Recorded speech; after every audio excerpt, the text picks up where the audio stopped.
Okay, good evening everybody, and we're starting Mesillat Hashem, a new series tonight on Mesillat Yesharim, the path of the just. The reason why I wanted to learn path of the just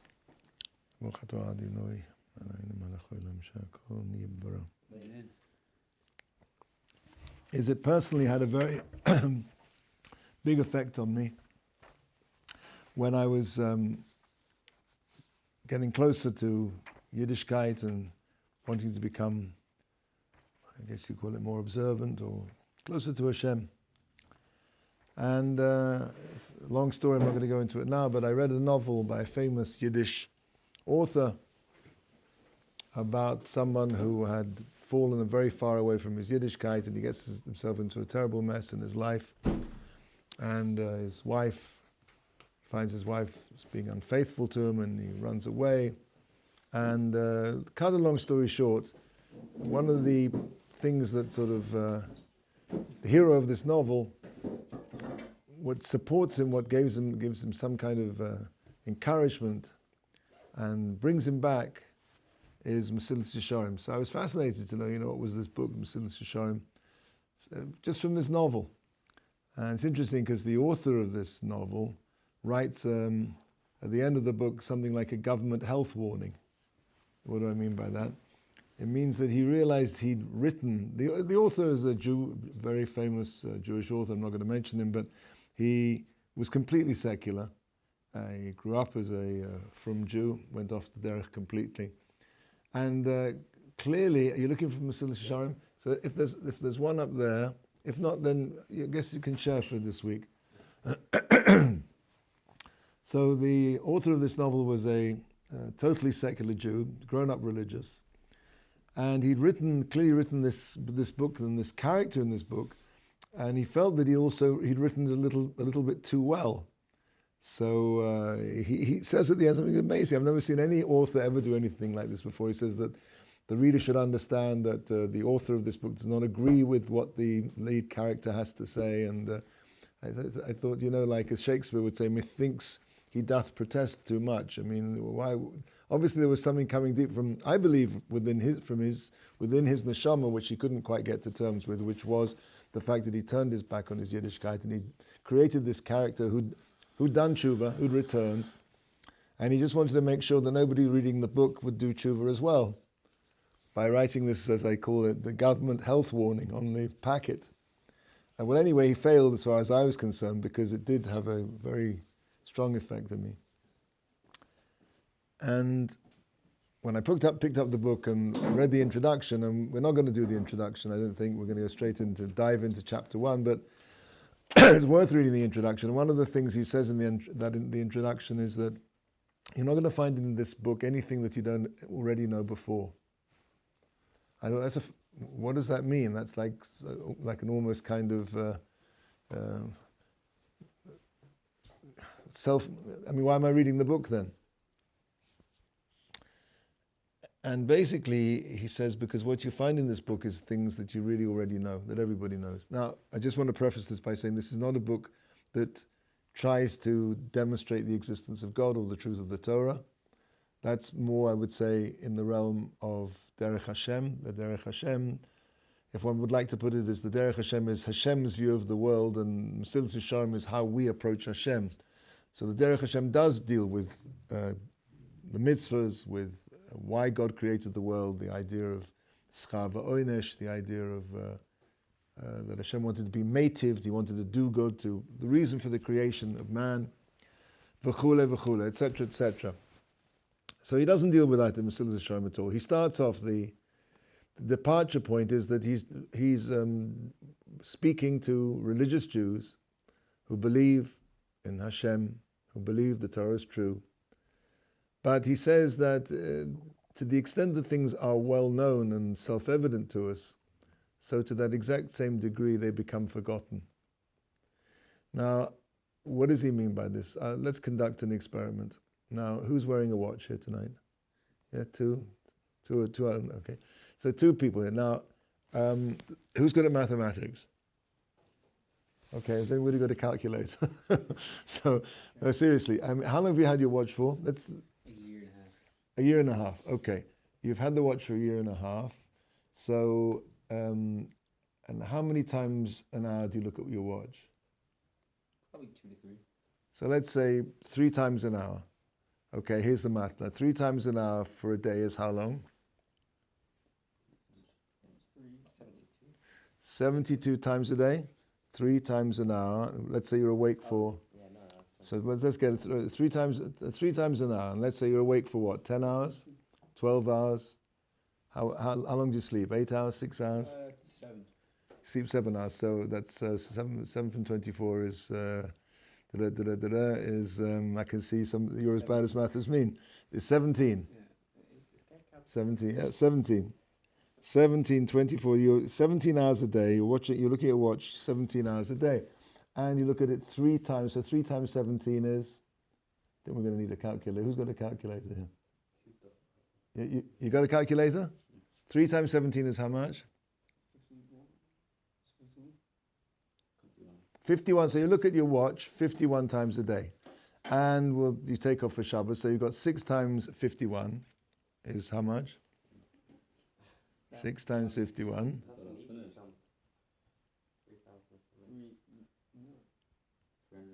So 306 times a week. And you've had it for how long?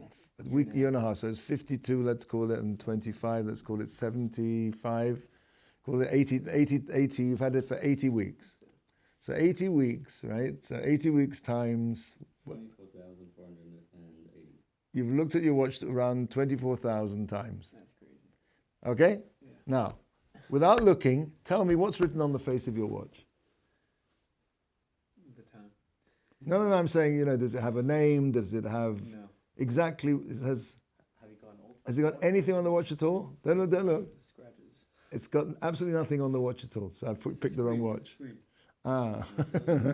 Have you got a regular watch? It's a smartwatch. Everybody's got smart watches. I think I'm going to have to give up with this example. Well, the point of this example is that usually when people have a normal watch, which I guess I'm going to have to retire this particular Marshall, did me very well up till now, but okay, everything has its time, is that people can look at a watch for 24,000 times and they won't be able to tell you what's written on their watch. It's better when you see someone checking the time and then you ask them what the time is, they won't know. The point is that unless a person, that's what I want to get to, unless a person focuses on something, it can be in front of his eyes and he can see it all of the time, 24,000 times, and he will not be able to recall it. This is one of the problems with Avodas Hashem, serving Hashem. We all know there's Hashem. We believe there's Hashem. We wouldn't be here in Or Sameach unless we believed. It's true.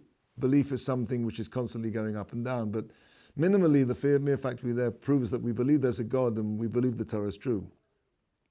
And yet how much of our time are we really sort of living, so to speak, with Hashem? How much of the time are we really aware of Hashem? And part of the avoda of Musa, which is really the Mesillat Yesharim is one of the classic works of Musa, is to bring to a person's attention that there's a God in the world and that we're living in his world.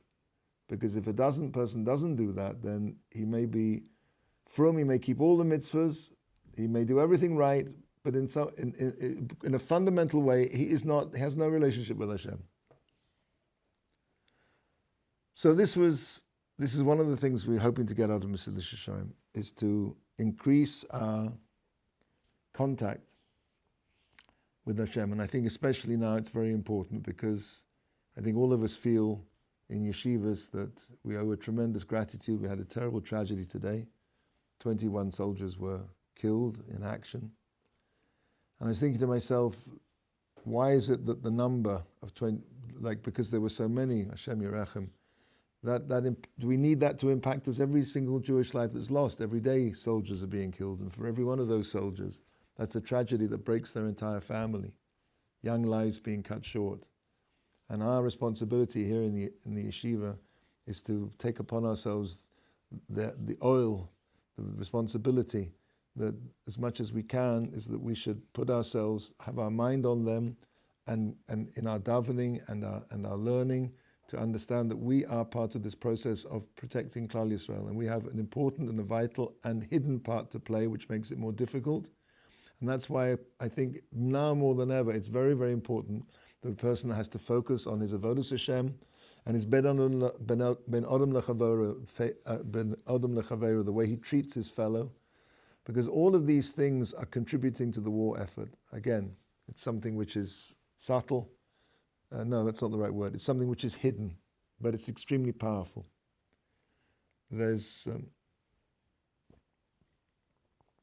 So, without more ado, I'd like to start Perek Aleph. I'm going to go through this with some of my own understandings and the more classical understandings as well. Please stop me if something's not clear. Good question. Why is Derech Eitz Chaim, the small sefer, also by the Ramchal, why is it in the back of the Mesillat Yesharim? Why is it? I think it's. I mean, I don't know if it's in every. Is it in every Mesillat? I don't know.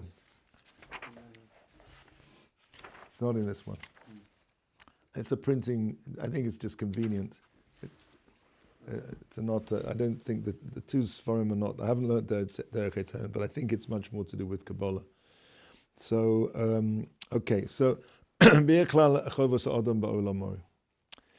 the clarification, the biur of the klal, of the generality of chovas ha'adam ba'olamo, of the responsibilities, the obligations of a person ba'olamo.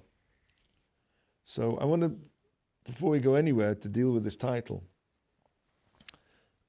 We're explaining what are the chovas ha'adam, the obligations of a person in his world. Now, what's your name? Yuda. So, if you look at the written Torah, you'll find absolutely no mention of rights. There's nothing about rights in the written Torah. Maybe in Torah Baal Peh there is, but Torah Shebiksav, the written Torah, there is no mention about what your rights are. Now, who's American here? So we've got two Americans. So now obviously you'll know off by heart the Declaration of Independence, right? Absolutely not. Absolutely not. We hold these truths to be self-evident that all men are created equal, and are endowed by their Creator with certain inalienable rights, amongst which are life, liberty, and the pursuit of happiness. Certain inalienable rights. So you see, if we would say that the Torah was the Declaration of Independence, so to speak, of the Jewish people, the founding document, the principles on which the Jewish people are going to steer their lives, and the same might be true of the American society. Here we have the foundation document of the Jewish people of the Torah, which has not one word about rights, and the very first line of the Declaration of Independence talks about rights. Now, if you think about it, really, rights and obligations meet in the middle. Meaning, let's say that we want to set up a country. Yehuda and I are going to be the joint presidents, and or maybe the only two members in the entire country, I don't know, but we want to. What we're going to do is of course, we have to have a constitution. So, part of the constitution of our new country is that every Tuesday afternoon, Yaakov Asher Sinclair has the obligation to give to Yehuda Sales a jelly donut. Okay, that's part of the country. Every Tuesday afternoon, Yaakov Asher Sinclair has to give to Yehuda Sales a jelly donut. Now, we could frame that law in one of two ways. We could say that every Tuesday afternoon, Yehuda Sales has the right to receive a jelly donut from Yaakov Asher Sinclair, or we could write it as every Tuesday after that Yaakov Asher Sinclair has the obligation. Thank you. The obligation to give Yehuda Sales a jelly donut. Now, if I play fair, we're going to get to the same place, meaning your rights meet where my obligations end, or really They overlap. To the extent that I have obligations, you don't need rights, and to the extent that you have rights, I don't need an obligation. They get to the same place, with one important exception. When you frame a constitution based on people's rights, you turn them into takers. And when you frame a constitution based on people's obligations, you turn them into givers. The Torah comes to turn the human being into a giver, which is essentially to be B'Tselem Elokim. Hashem created man in the image of God. Just as God is a giver, God is the ultimate giver. You can't give anything to God. If you could give anything to God, he wouldn't be God. Because by axiomatically, God is that existence who is totally perfect in every way. And if I could give him anything, that meant that that particular thing, whatever it was, he didn't have before, which means in some way, God forbid, I made God more perfect by him now having this thing that he didn't have before. So it's axiomatic that we can't give anything to God. God is the ultimate giver. But to the extent that man can be, man was created to be B'Tselem Elokim, in the image of God, which means that just like God is a giver, we're supposed to be givers. Rav Eliyahu Dessler identifies in a must-read, I hate that expression, but it's an essay that everybody should learn, and maybe we will do. An essay called Kuntras HaChesed, which literally means like a pamphlet, or I guess Kuntras is a pamphlet of kindness. Rav Dessler identifies that there are actually, at the root of the human personality, there are two motivations. Everything in your life comes from two motivations. There is the motivation to give and the motivation to take. You can boil down at any one particular moment, if you'll notice that it's an interesting exercise to do. You'll realize that at any given moment in your life, you're being motivated by one of those two motivations. You're either in giving mode or taking mode. And they swap very quickly from one to the other. But they're totally discrete, he says. A person's either giving or he's taking.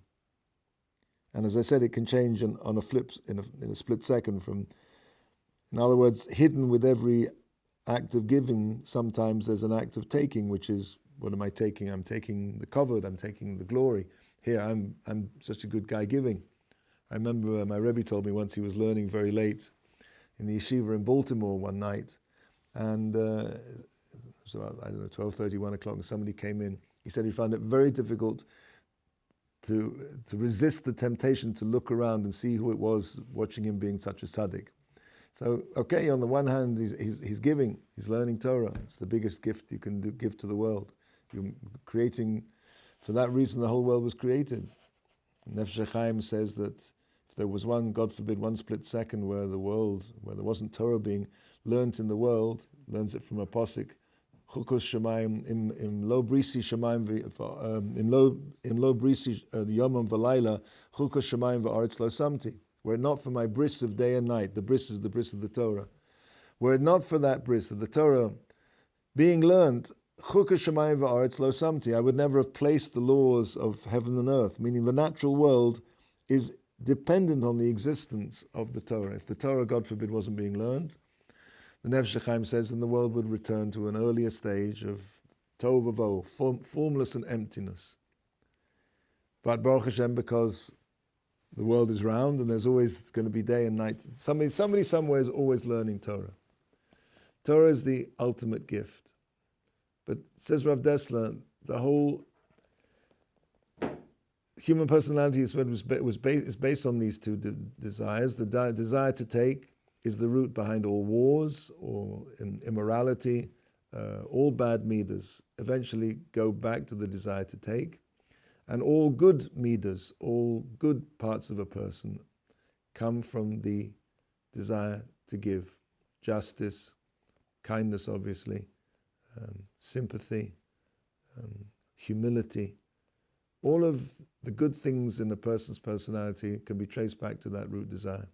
Now, by the by, he says something also very interesting, which is that the desire to get to take, the Yetzer Hara,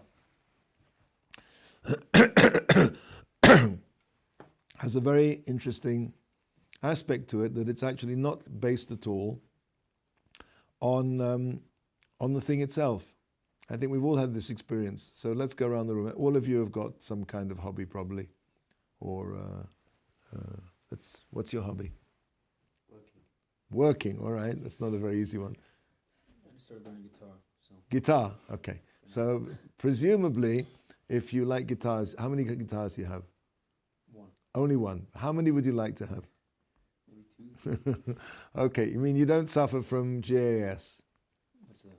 guitar acquisition syndrome? Not yet. Not yet. Okay, but I mean, we could supply. You could take out guitar and you could put watches. I mean, How about with books? books. I acquire a lot of books. Yeah, but books are a bit different because every book is really different.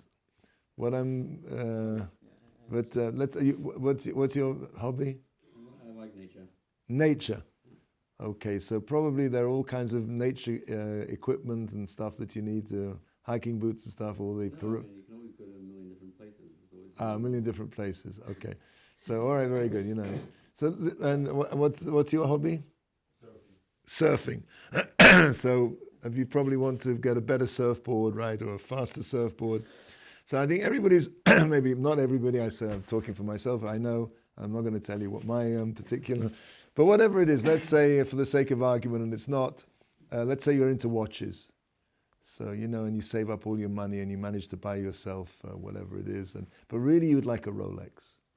And you know exactly the Rolex that you want, you know, the model, and, you know, and you go to the shop and you look at it and, you know, you're going to be so, if only I had that Rolex, everything in my life would be wonderful. If only I had that surfboard, everything would be wonderful. If only I went to such and such place, everything would be wonderful. Even if only I could buy that Les Paul 65, then everything. And this, I don't know if you noticed, but it becomes almost like an obsession that won't leave you alone.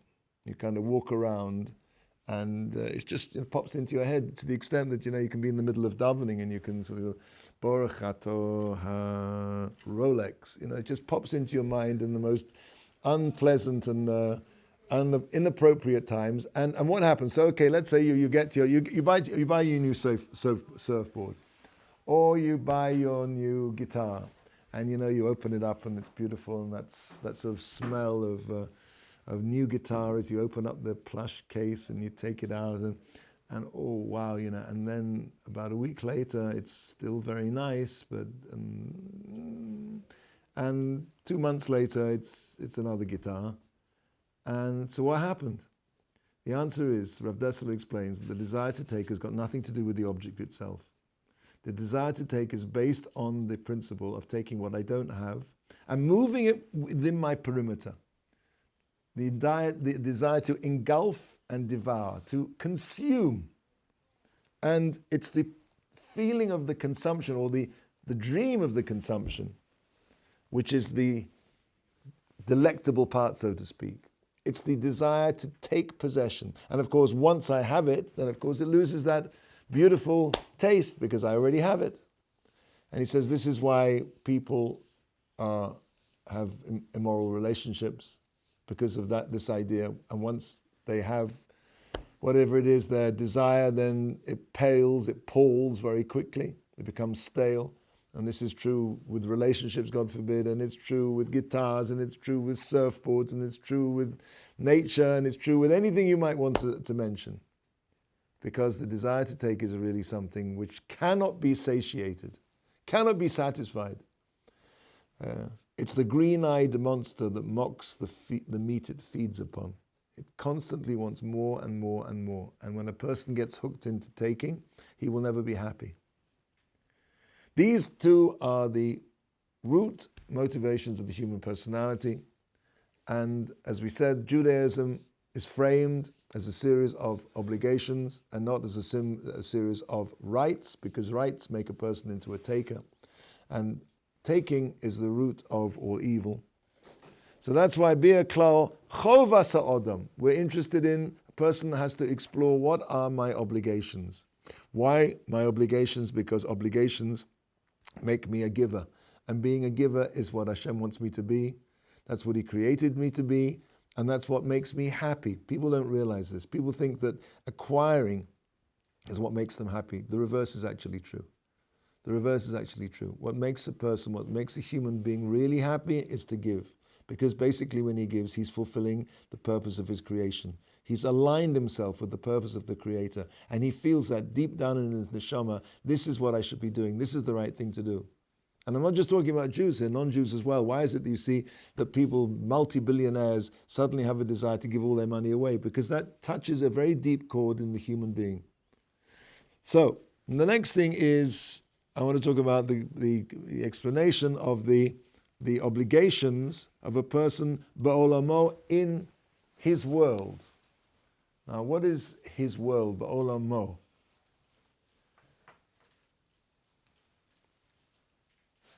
We're going to go into this maybe a little bit deeper later on, but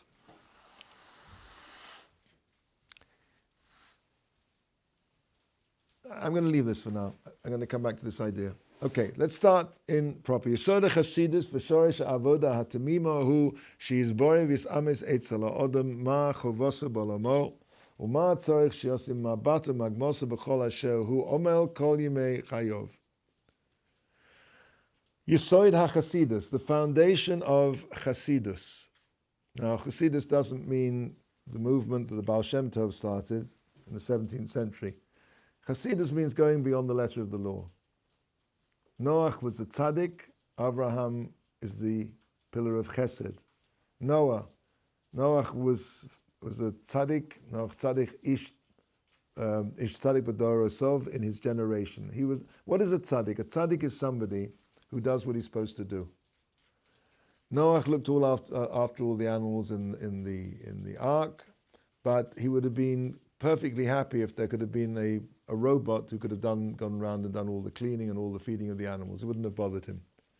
Avram Avinu is the midah of Chesed. Avram Avinu, even after the third day of the Bris Milah, when he was in a lot of pain, was hurting more from the fact that he couldn't do the mitzvah of Hachnachas Orchim, and Hashem made the day very hot. Rashi tells us he took the sun out from its nartik, from its scabbard, from its sheath, made it extra hot so nobody would come and bother him. Hashem saw that Avraham Avinu was in more pain from the fact that he couldn't do the mitzvah of chesed, even though there was nobody for the chesed to be done to. Not like Noach, where there's nothing to do, so that's fine. No. If I can't do chesed, it pains me. And therefore Hashem sent him these three angels, these malachim, who looked like human beings, merely so that he could do the mitzvah of chesed. A chassid is somebody who goes beyond the letter of the law. A chassid who wants to do for the sake of doing. A tzaddik is somebody who does what he needs to do. Maybe we should have actually started off by I don't know where it is in this one. Up to the chapter of Nikiyut, cleanliness, can't find it. The whole of the Mesillat Yesharim is based on a brisa.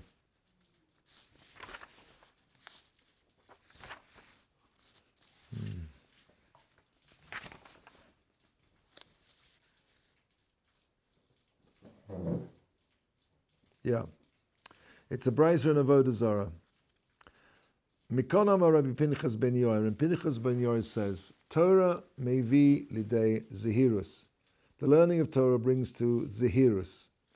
Zehirus is translated variously as watchfulness. Zehirus basically means think. Zehirus is the midah of to think about what you're doing. We're going to talk about this in some detail. The Yetzer Hara doesn't want you to think too much. Just says, do it now, go for it.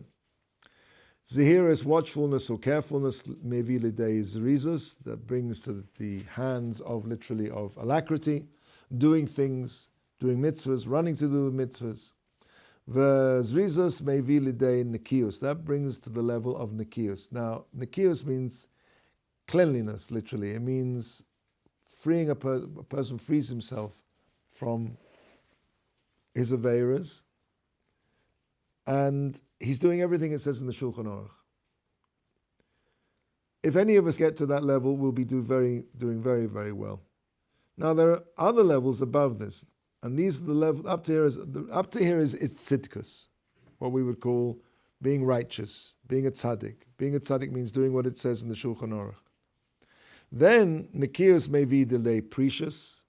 Cleanliness, spiritual cleanliness leads to precious, which means separating yourself from things which are be'etzem, essentially allowed, but may, God forbid, lead a person astray. Precious separation may be lidei tahara, that brings to purity. Tahara may be lidei chasidus, that brings to chasidus, which is, I guess you call saintliness. Chasidus midei lidei anova, that brings us to humility. You see how far humility is up there. It takes very, very difficult to be truly humble. Anova midei lidei yiresh chet, and anova, humility leads a person to the fear of sin. Now, this is a whole discussion in itself. There are two kinds of fear. There's a fear called yiras ha'onesh, which is the fear of punishment.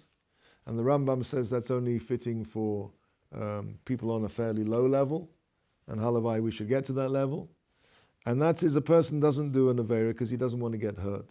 Yiras ha'chet is not that a person is worried about getting punished. He's worried that he may have something on his he might have done something which is going to make him in some way separate from Hashem, to whatever small degree that is, and that bothers him.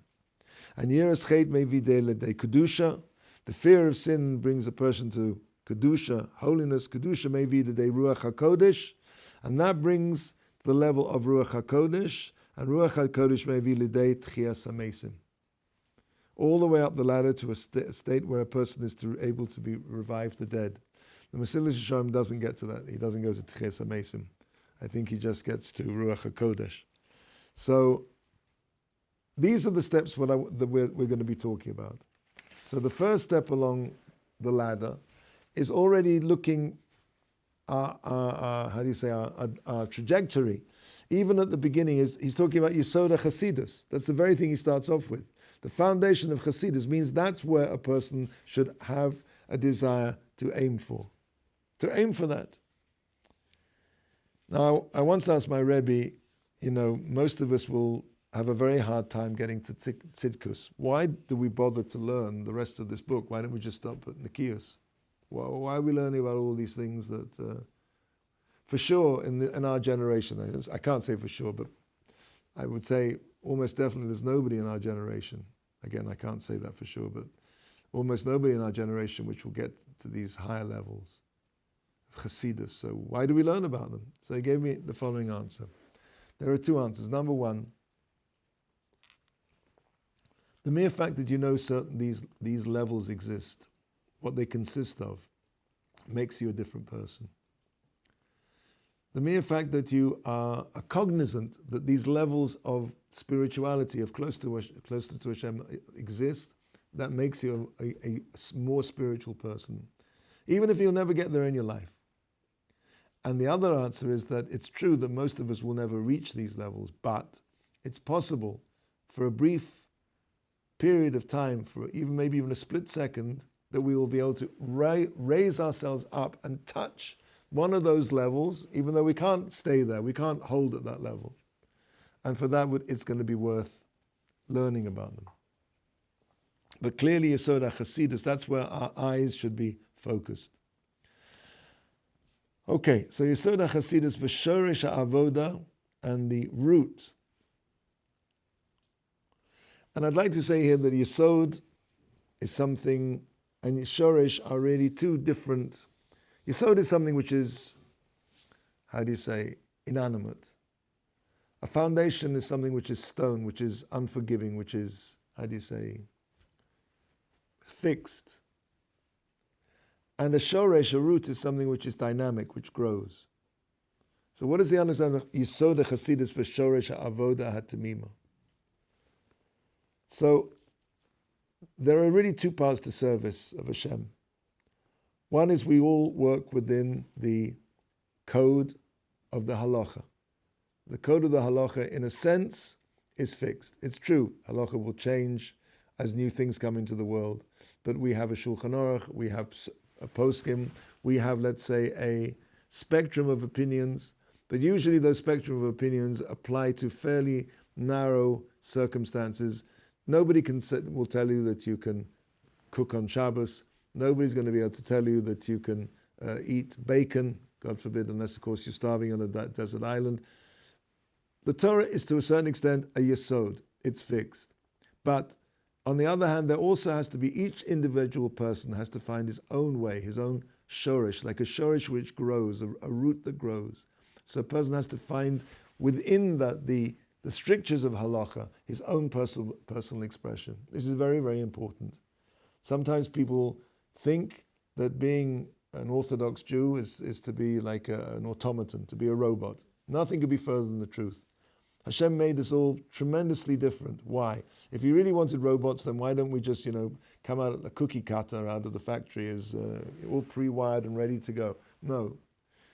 The human personality is so varied. So many different people with different likes and different dislikes and different ways of seeing things. And we're all supposed to be using all of these talents and conquering these deficiencies to serve Hashem better. So that's the other part. The Aron HaKodesh was metal on the outside and on the two outsides, and it was wood in the inside, a level of wood. Wood is again something organic, and metal, gold, is something which is inert. So that's the Aron HaKodesh carried the luchos, carried the Torah. So to speak, a Talmid Chacham has to be somebody, and a Jew who wants to aspire, has to have these two elements. He has to be rigid. He has to be rigorous in his application, his diktuk, his care in keeping all the mitzvahs down to their tilim, to their smallest details. And on the other hand, he has to also find a way to infuse his avodas Hashem with his own personality. And God forbid, a person who tries to do a lobotomy on his personality will find himself very unhappy, and for sure that's not what Hashem wants. Hashem wants us to, each one of us, to serve him in our own individual, unique way. So that's a shorish, the yesod, the fixed part of things, the chasidus, the shorish avoda hatamima. The way you get this to this avoda tamima is to expand, to grow your shorish. Hu sheyizbora v'yis ames. That is, and we'll finish with this, that a person has to clarify and yisames, literally make true. It's from emet. He has to clarify and make true, eitzel ha'odam, ma chovoso ba'olomo. Again, we are back to those two words we said. What are his obligations in his world? Uma tzarich sheyosim mabato. And what he needs to fix is mabato or magmoso. Now these are two very similar words.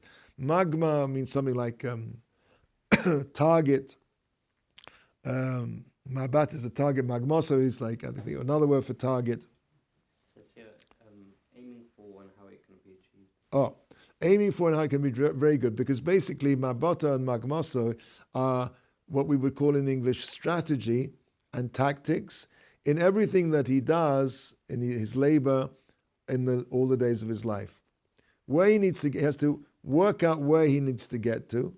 He has to clarify and make that true. Where mabato means how, what's the difference between strategy and tactics before we go on?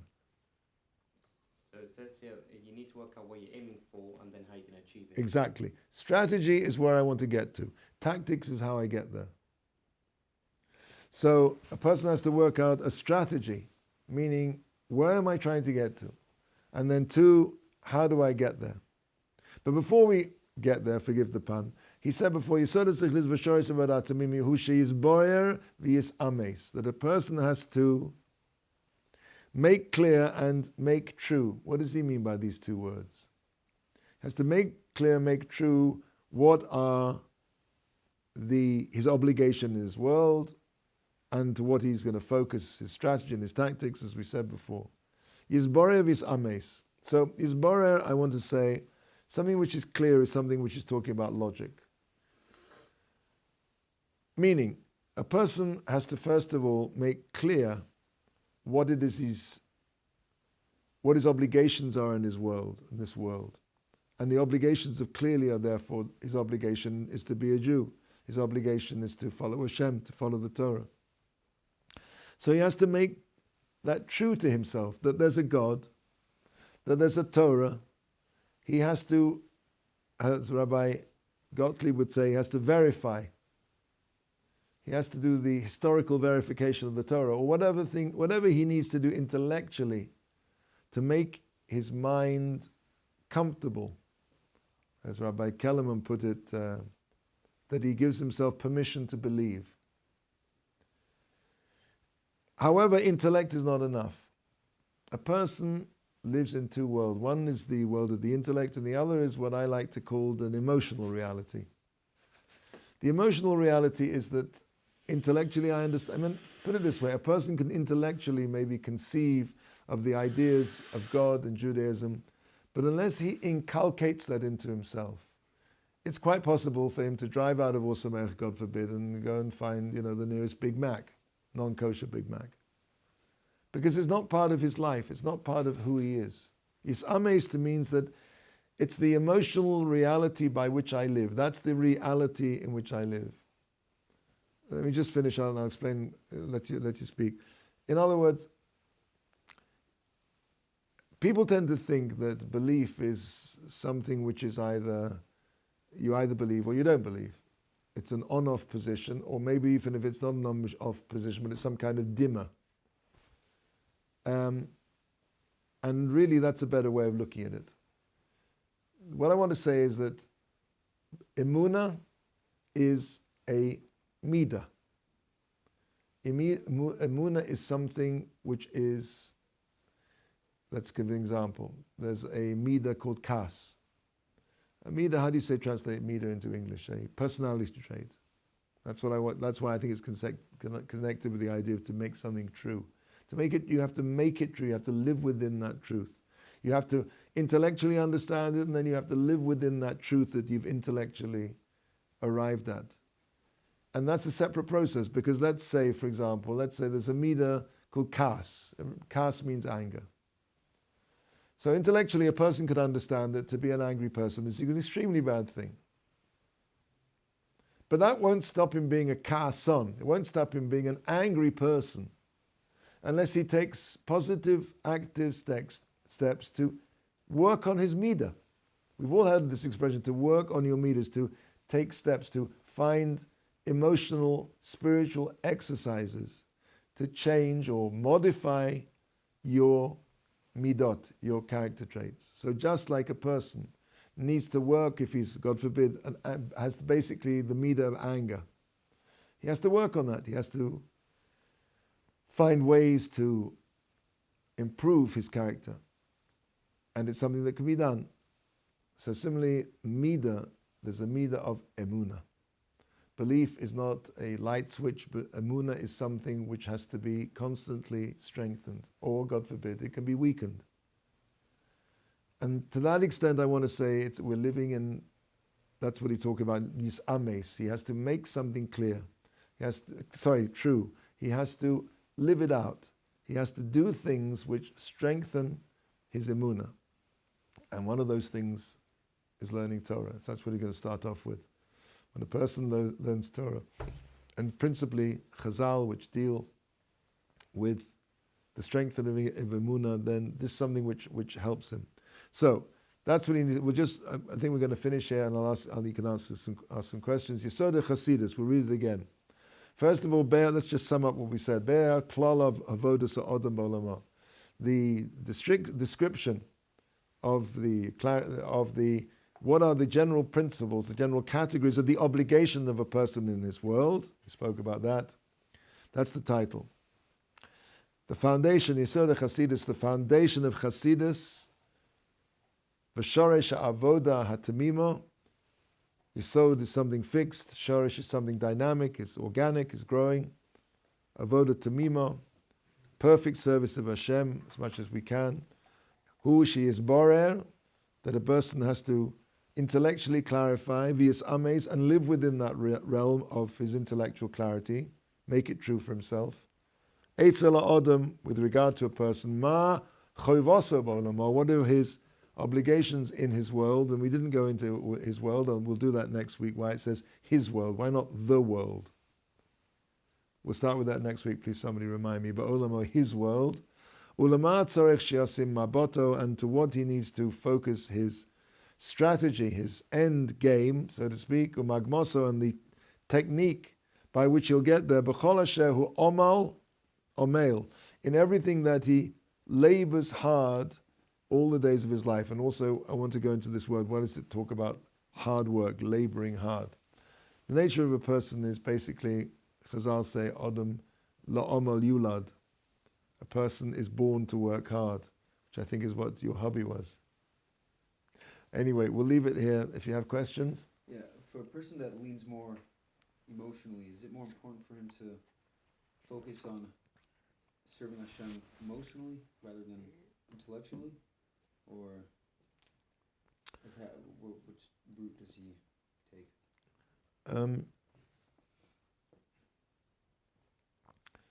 A person has to, well, that's really what I was saying, that there are the kind of, there's the matrix, which is the Torah.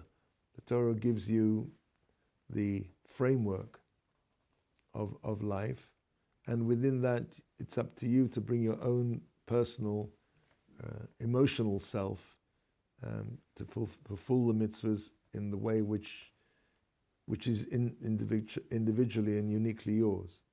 Whatever that may be, what sort of the chesed you want to do, or the way you like to learn Torah. I mean, here in Osamech, obviously we're giving people basic skills, but people go on and branch off into all different kinds of areas when they've got that foundation.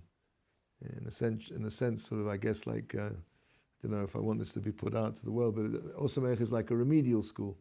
It's like a place where people who aren't privileged to have a solid, authentic Jewish education are able to catch up. And so therefore what is taught here are, the ground skills. But as you hopefully develop and grow in your Torah, you'll see that there's a natiyah. A person should learn, Chazal teaches, Masha libo chofetz, what his heart desires. So it's the two things again. There's the Torah there, which is, how do you say, like megalithic. It's a solid structure of itself, but within that there are infinite paths, depending on your personality, to be able to bring it to reality and fruition in a way which is going to satisfy you and which is going to be necessary for the world. I don't know if I answered your question. Yeah. Okay, everybody. So I look forward to seeing you next week. We'll pick up from there. Have a good evening.